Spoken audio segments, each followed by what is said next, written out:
Brewster was a part of the community. He was aware of the people around. He was aware of people coming by and admiring him. He was a friend to the people. They were a friend to him. And this is Brewster, and I think all of you know who Brewster is by now. The Curran Apple Orchard star.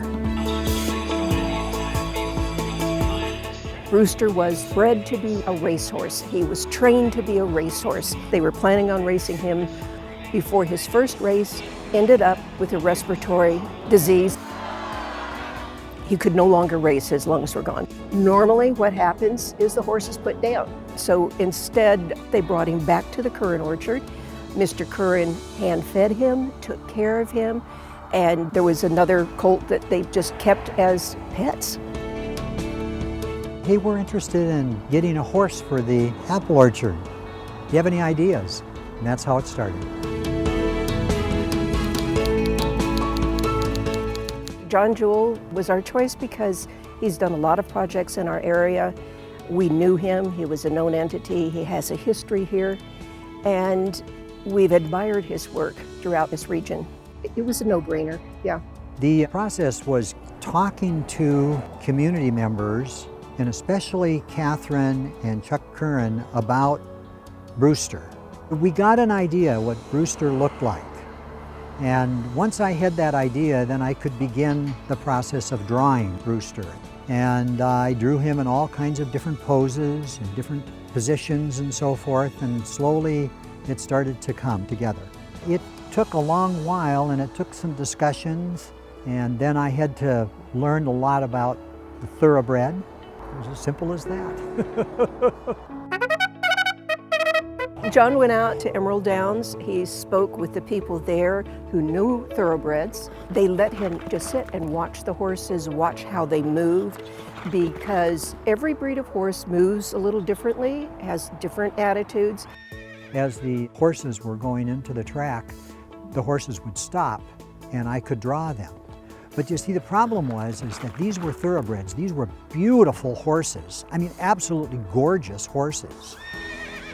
Brewster was bred well. He had his lineage, but I'll tell you, he was a field horse.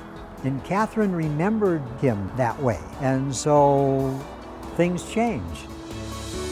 Some of the muscles were not quite right, and so we changed those muscles. Some of the size of the belly and so forth needed to be a little different for a field horse than a thoroughbred. Things like that.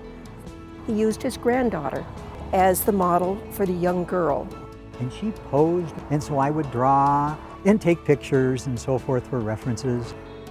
And then when I got to the point where I was actually sculpting the horse, we made this styrofoam and then glued it together. And then I would carve on the styrofoam, and you just add clay, you just heat it up. It's microcrystalline wax mixed with mineral oil, and you go around and just pat it on there, and then as it cools, you kind of clean it up with your tools. And you hope and you cross your fingers that that muscle or that bone that's just sort of poking out of the skin is in the correct place. When I'm done with the whole clay piece, it does look exactly the way you see it here.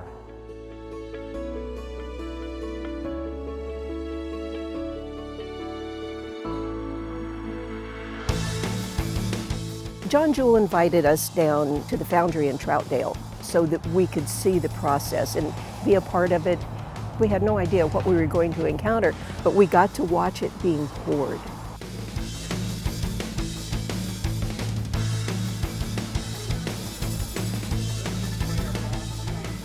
We're a lost wax art casting foundry, Firebird Bronze, and we work in a medium that's been around for 6,000 years.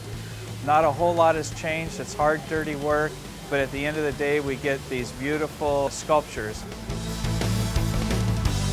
So this is the horse's head here. This has just been poured. It's cooled down, broken off the ceramic shell. He'll cut the gates off with a plasma cutter.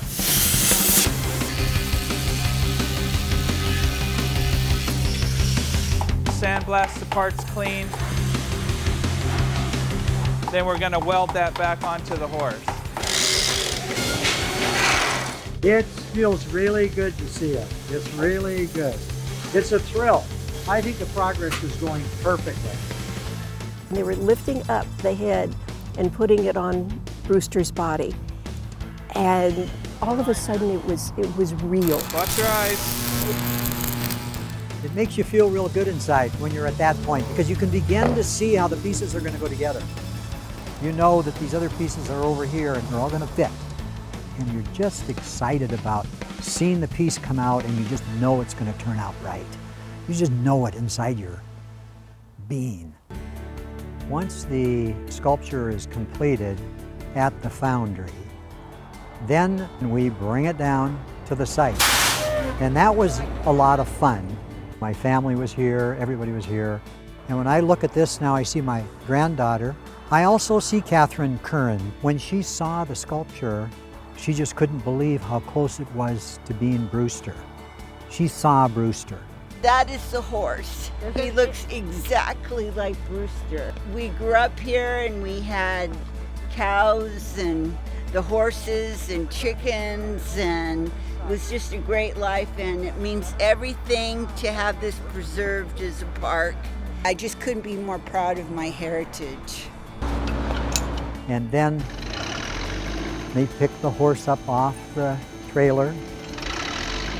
That's so big, and it was swirling over, and you have all these committee members running around taking all kinds of pictures, and they're all excited, and they're all smiling, and very gently lower the horse right there. We make sure that everybody feels good about the positioning of the horse at that point.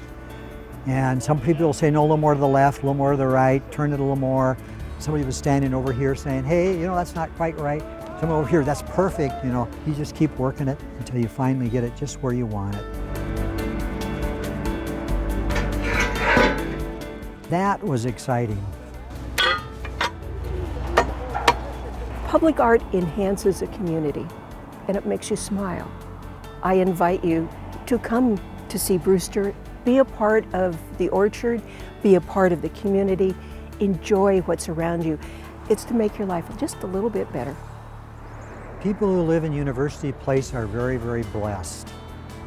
They have a community that cares enough to put sculptures and art throughout the community. They think about the beauty of their community, and they think about making it a better place to live, and they care about people. And that sculpture, that's what it represents to me. It makes me happy. Look at the smile on her face. Total innocence, total love, and Brewster's leaning forward, and there's a gentleness in something that big. It just makes you feel good. And it'll be here forever.